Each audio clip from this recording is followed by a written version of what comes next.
विकसित भारत का जो लक्ष्य है, दिस दैट लक्ष्य basically was set out by whom? The NITI Aayog. तो इंडिया की जो प्रीलिम की सीरीज में will discuss about Viksit Bharat and will understand the problems कि हम विकसित भारत को अटेन कैसे करेंगे and what are the challenges. So Viksit Bharat का document vision India 2047 was given by NITI Aayog, और इस पर एक बिजनेस स्टैंडर्ड में एक आर्टिकल आया था, and he said that vision document is being prepared to for India to become a 30 trillion economy by 2047, यानी 2047 तक इंडिया को 30 ट्रिलियन इकोनॉमी बनना है। और ये जो ड्राफ्ट डॉक्यूमेंट है, it outlines how India will attain this, and यहां पर हमको इसमें नीति आयोग को कहा गया कि भाई आप 10 सेक्टोरल थीमेटिक विजन बनाइए so that we can achieve विकसित भारत, यानी भारत एक डेवलप्ड कंट्री बन जाए by 2047 which is 100 years of India's independence. And vision जो है नीति आयोग का, उसके पॉइंटर्स को I want to discuss, just listen to it very properly and then will also discuss about the challenges. पहला तो है कि इंडिया का स्ट्रेंथ क्या है, the huge demographic dividend. It is believe that middle class जो India का है वो अभी अराउंड मे बी 30 करोड़ से ऊपर है, that will become 50 crore by 2050। So इससे एक डिमांड क्रिएट होगा and that demand will create economic growth. Then the second part is the digital transformation, यानी जो इंडिया की इकोनॉमी है डिजिटली वो ग्रो करेगी। E commerce, ed tech, fintech, health tech, agri tech, new technology will transform, और इसमें AI का एक बहुत बड़ा रोल रहेगा। देन इंडिया का energy transition will happen through renewable energy, green infrastructure, and this will reduce the carbon footprint, यानी environmental quality improve होगी and we will transition the energy into the clean part. Building world class infrastructure facility across, already उस पर काम हो रहा है, तो that is another area. Now these will catapult the India's economy, जो अभी 6-7 के बीच में ग्रोथ रेट है, वो भी अगर मेंटेन होगी तो भी इंडिया अच्छा करेगा। But if we take the growth rate to 8%, believe me that would be the dynamics. Then developing 3-4 global champions in every sector, यानी हर सेक्टर में इंडिया के टॉप 3-4 फर्म्स, अच्छे फर्म्स हो जो टॉप 10 में, टॉप 15 में हो, they and that should be driven by industry and innovation, so that will also make a difference.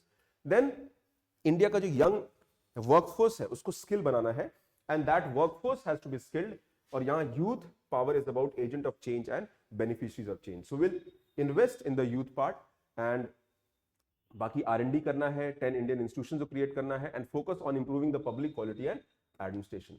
So overall when you try to see these are the thought process, NITI Aayog holistically her areas में काम करने की बात कर रही है, and if you are able to do that, believe me, India will definitely be able to attain the lakshya of that Viksit Bharat. Now coming to the second part, what are the challenges? तो पहला challenge है middle income trap. विकसित भारत का जो middle income trap है वो एक बहुत बड़ा चैलेंज है, where we feel that India का जो इनकम है स्टैग्नेट करेगा। एजिंग पॉपुलेशन में result in challenges such as raising health care cost, pension liabilities, यानी हमारे यहाँ यंग पॉपुलेशन धीरे धीरे स्टैग्नेट हो जाएगा and old population will grow up. Now this will call health care, यानी एजिंग पॉपुलेशन बढ़ेगा। Now that will be a burden. Now, similar challenges आपको जापान में देखने को मिल रहे हैं, in China we are witnessing, also in countries like South Korea we are witnessing. GDP in dollar terms influenced by various factors. अच्छा, external factor, inflation, trade, money flow, monetary policy, ये सब external factors पे भी depend करते हैं. Many a times we have very positive and good intent, but economy might not perform. आप सोचते हो कि economy अच्छा करेगी, but external factors कहीं ना कहीं impact करते हैं. Then coming to the geopolitical environment, India एक अक्रॉस द वर्ल्ड जो एक्सटर्नल फैक्टर्स है वो कांस्टेंट चर्निंग फेज में है, चेंजेस हो रहे हैं। 3 years ago Ukraine Russia war started, we felt that things will be very difficult, but उतना खराब नहीं हुआ। Then 7 October last to last year में इजराइल एंड हमास का जो है वॉर हुआ था लंबे टाइम तक। सो ये सब कॉम्प्लेक्स एनवायरनमेंट है, इश्यूज क्रिएट करते हैं। ऑल्सो हमारे नेबर्स के साथ हमारे चैलेंजेस हैं, China, Pakistan. The relations with US and Russia and other countries are changing constantly and dynamics है इसमें। फिर कंपटीशन हर एंड से मिल रहा है। अगर आज हम ट्रेड की बात करें, how do we diversify the trade, how we increase the trade, how do we reduce the trade, trade जो में इंपोर्ट डिपेंडेंसी है वो कैसे कम किया जाए, how do we increase our income, हमारे इन्वेस्टमेंट्स फॉरेन से इंडिया में कैसे बढ़ें। तो बहुत सारे चैलेंजेस देखने को मिल रहे हैं। ऑल्सो वी वांट कि हमारा एग्रीकल्चर सेक्टर जो जहां पर ऑलमोस्ट 43% पीपल आर एंगेज, वो कैसे पुश हो। Stagnated manufacturing sector, this is hardly contributing 12 to 14%, इसको कैसे पुश किया जाए। इंडिया का जो लेबर फोर्स पार्टिसिपेशन रेट है वो ग्लोबल एवरेज, अभी ये बहुत इंपॉर्टेंट है, लेबर फोर्स पार्टिसिपेशन वाज 40.4% और ये ग्लोबल एवरेज से कम है, मेल फीमेल कॉमन हो रहा है। So we have to make more labour involve और यहां पर लेबर की प्रोडक्टिविटी भी इंपॉर्टेंट है, human capital, then high quality education and skilling, improving malnutrition, ये सारी चीजों पे भी काम करना है. So we have to invest on human development, we have to invest in skill development, we have to invest in infrastructure, we have to compete with global players, we have to bring investment, we have to make sure that हमारी जो population हो productive हो, old age population को हम take care कर पाएं, and these are the challenges which are there. तो विकसित भारत का लक्ष्य सुनने में तो आसान लग रहा है, but it is not so simple. Okay, let's solve a question. ये PYQ है. If a commodity is provided free to the public, यानी कोई सामान आपको free मिलता है, free electricity मिलती है, तो क्या होता है? The opportunity cost is zero.